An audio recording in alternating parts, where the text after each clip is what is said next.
So in the Bible, the ideas of heaven and earth are ways of talking about God's space and our space. So I understand our space really well. We live here. There's trees, rivers, mountains.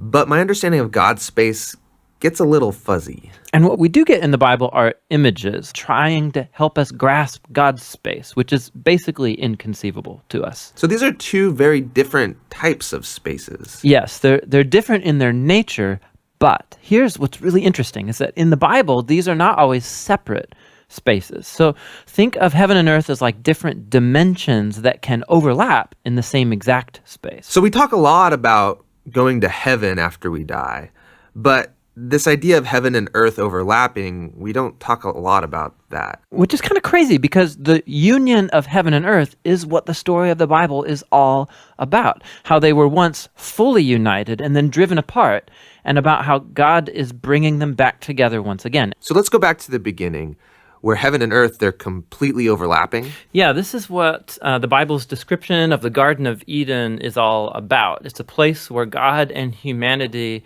dwelt together, perfectly no separation, and humans then partner with God in building a flourishing, beautiful world and so on. But as humans, we wanted to do things a different way. We wanted God out, and we wanted to create a world apart from him. Yeah, so we have these two spaces now. And the Bible actually uses lots of different kinds of words and phrases to refer to these two spaces to make a clear distinction. So you've said that these spaces can overlap, though. So explain how that works. Yeah, this is where we have to start talking about temples.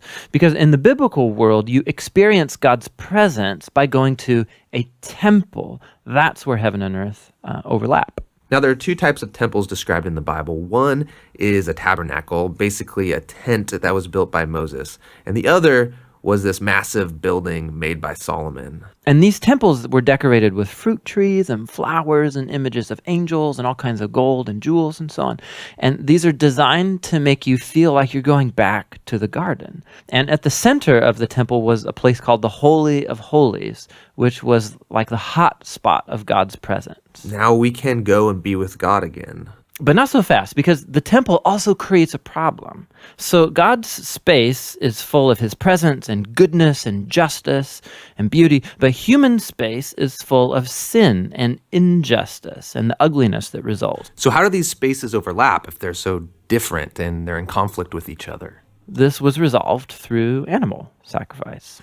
Yeah, that's kind of weird. What do animal sacrifices have to do with this? Yeah, the idea is this.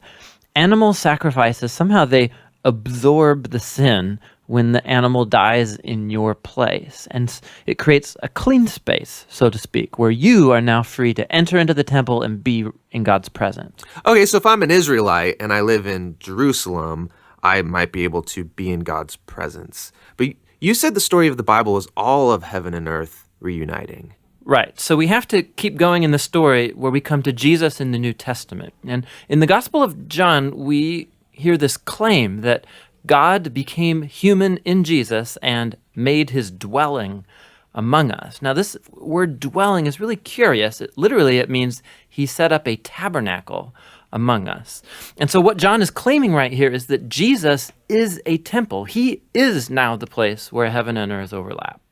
What's interesting about Jesus is that he isn't staying in this safe, clean space. He's running around hanging out with sinners. He's healing people of their sicknesses and forgiving people of their sins. He's basically creating little pockets of heaven where people can be in God's presence, but he's doing it out there in the middle of the world of sin and death. And he keeps telling everyone that the kingdom of heaven is at hand. And he even told his followers to pray regularly that God's kingdom come and that his will be done here on earth just as it is in heaven. But a lot of people are threatened by Jesus and they kill him, which seems to spoil this whole plan to reunite heaven and earth. But we have to go back to a scene earlier on in Jesus' story where John the Baptist saw Jesus and said, "Behold, this is the Lamb of God who takes away the sin of the world." So Jesus isn't just talked about as being a temple, he's also talked about as being the temple sacrifice. Yeah, so the cross is now the place where Jesus absorbs sin to create a clean space that is not limited like animal sacrifices.